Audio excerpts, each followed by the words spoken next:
آخر فيديو تكلمت فيه مع الشباب وخصوصا جيل زاد توصلت من بعدو بزاف ديال الاتصالات والمساجات. كاين اللي تفهم الرسالة، كاين اللي شكك، وكاين حتى اللي استهزاء. وصراحة كنت فهم كل ردود الفعل، لأننا بغينا أو كرهنا كاين أزمة ثقة، وأزمة ثقة عامة ماشي غير عند الشباب ولكن أيضا عند المغاربة كاملين.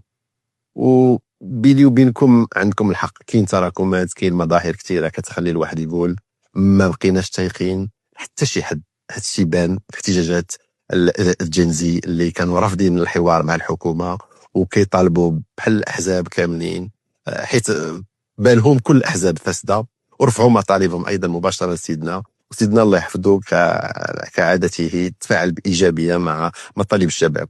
وهذا الشيء بان واضح بخطاب البرلمان اللي كان عامر بالاشارات والرسائل المباشره. الخطاب الملكي كان رصين، واضح، فيه الحكمه، فيه الهدوء. يمكن الشباب كان ربما كيتسنى خطاب حماسي، ولكن خاصنا نفهموا السياق. الخطاب كان موجه للبرلمانيين باش يوجه العمل التشريعي والحكومي نحو نتائج ملموسه في حياه الناس. سيدنا ركز على العداله الاجتماعيه وقالها بوضوح، ماشي شعار فارغ ولكن توجه دولة. ومنذ اعتلائه العرش هو كيبني، سيدنا الله يحفظه، كيبني الدولة الاجتماعية من المبادرة الوطنية للتنمية البشرية إلى إصلاحات الصحة والتعليم. الرسالة كانت قوية، ما يمكنش نهضروا على عدالة اجتماعية بلا صحة، بلا تعليم، ولا على التنمية بلا نتائج. وسيدنا قالها بصراحة، خاصنا ثقافة النتائج مش الوعود، وشدد على التشغيل والتعليم ومحاربة الفساد وتشجيع المبادرات المحلية. ومن بعد الخطاب جاء بلاغ الديوان الملكي عقب المجلس الوزاري باش يوضح قانون المالية السنة القادمة سنة 2026. وهنا بان بوضوح الأثر ديال التوجيهات الملكية: 140 مليار درهم تخصصات للصحة والتعليم، وأزيد من 27 ألف منصب شغل. هذا الشيء ماشي وعود، هذه قرارات. والأهم أن الحكومة في يوليوز اللي فات كانت مقدمة قانون مالية مختلف تماما، ما فيش هذه الإجراءات. يعني هناك اللمسة ديال سيدنا اللي بانت واضحة في المضمون والاتجاه. وسيدنا ما استجبش فقط لمطالب الشباب، لكن حتى وجه أيضا لهم واحد الرسالة مباشرة للانخراط في الحياة السياسية. التعديلات على قوانين الأحزاب والانتخابات الجاية باش تسهل ترشح الشباب، يعني الترشح ديال الشباب وتقوي الحضور ديالهم. بمعنى آخر، الوقت ما بقاش للاحتجاج فقط، الوقت للعمل من الداخل باش نحاربوا الفساد ونغيروا الواقع عبر المؤسسات.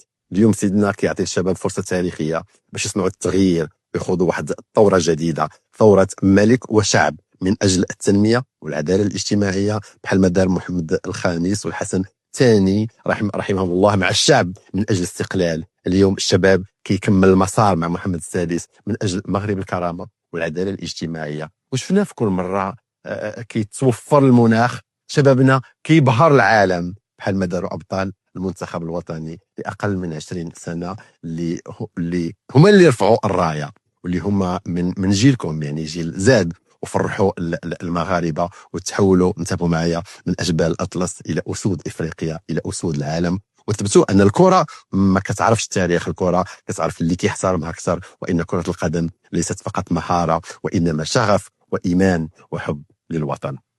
هادو هما شباب اليوم، هادو هما انتم جيل الكفاءة، جيل الطموح، قادر يصنع المعجزات، وخصنا غير نأمنوا به ونوفروا له الظروف. وانا قلتها وكنعاود، كنتفهم الحماس، ولكن كنتمنى هذا الحماس ما يبقاش غير في الشارع ويعني او الديسكورد، خصو يدخل للمؤسسات خصوصا للاحزاب.